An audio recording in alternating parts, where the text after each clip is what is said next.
पूर्णिमा की रात थी। चंद्र प्रताप और लावण्या राज सिंहासन पर बैठे थे। पूरा दरबार सैनिकों और मंत्रियों से भरा हुआ था। सबकी निगाहें महल के विशाल द्वार पर टिकी थी, क्योंकि आज आर्यकेतु आने वाला था। अचानक शंखनाद हुआ, द्वार खुला और एक योद्धा अंदर आया। उसकी आंखें अग्नि की तरह चमक रही थीं और हाथ में तलवार थी। वो धीमे कदमों से आगे बढ़ा और सबके सामने आकर बोला, मैं आर्यकेतु हूँ, इस राज्य का असली उत्तराधिकारी। मेरा खून भी इस राज्य के उत्तराधिकारियों के खून से जुड़ा है और मैं अपना हक लेने आया हूं। दरबार में सन्नाटा छा गया। तभी अचानक सिंहासन के पास खड़ा एक वृद्ध महात्मा उठ खड़ा हुआ। उसकी जटाएं लंबी थीं, आंखों में विचित्र तेज था और गले में रुद्राक्ष की माला। वो था तांत्रिक नंदकालेश्वर। नंदकालेश्वर चंद्र प्रताप के पिताजी के समय से महल में आत्माओं जैसी शक्तियों की गलत छाया से महल की रक्षा करता था।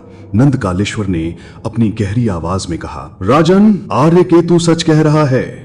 वो तुम्हारे राजवंश का ही वंशज है, लेकिन ये रहस्य अधूरा है। सत्य जानना हो तो हमें तांत्रिक अनुष्ठान करना होगा, तभी रक्त का असली संबंध प्रकट होगा। सब चौंक उठे। दरबार में फुसफुसाहट होने लगी। क्या सचमुच चंद्र प्रताप और आर्यकेतु का खून गुजर चुके उत्तराधिकारी का ही खून है? तांत्रिक ने आदेश दिया कि राजमहल के पीछे बने प्राचीन यक्ष गृह में अग्निकुंड सजाया जाए। आधी रात को वहां अनुष्ठान शुरू हुआ। चारों ओर दीपक जल उठे, धूप की गंध फैल गई और ढोल नगाड़ों की गूंज से वातावरण रोमांचक बन गया। नंदकालेश्वर ने अग्नि में आहुतियां डालते हुए मंत्रों का उच्चारण शुरू किया। अचानक अग्नि की लपटें तेज हुईं और उसके बीच से एक छवि प्रकट होने लगी, राजवंश के पुराने राजा की। उस छवि ने गूंजती हुई आवाज में कहा, चंद्र प्रताप और आर्यकेतु दोनों मेरे रक्त से जुड़े हैं, लेकिन एक उत्तराधिकारी धर्म से बंधा है और दूसरा अंधकार से। अब निर्णय राज्य की जनता और समय करेगा। अग्नि की छवि विलीन हो गई। आर्यकेतु हंस पड़ा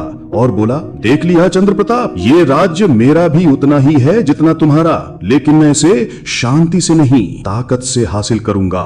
चंद्र प्रताप ने तलवार म्यान से निकाली और दृढ़ स्वर में उत्तर दिया, आर्यकेतु, यदि तेरा मार्ग अंधकार का है तो मैं तुझे हर हाल में रोकूंगा और ये राज्य केवल उसी का होगा जो सत्य और धर्म का पालन करेगा। नंदकालेश्वर ने दोनों की ओर देखा और धीमे स्वर में कहा, युद्ध तो अब शुरू होगा, पर ये युद्ध तलवारों का ही नहीं, आत्माओं और तंत्र की शक्तियों का भी होगा।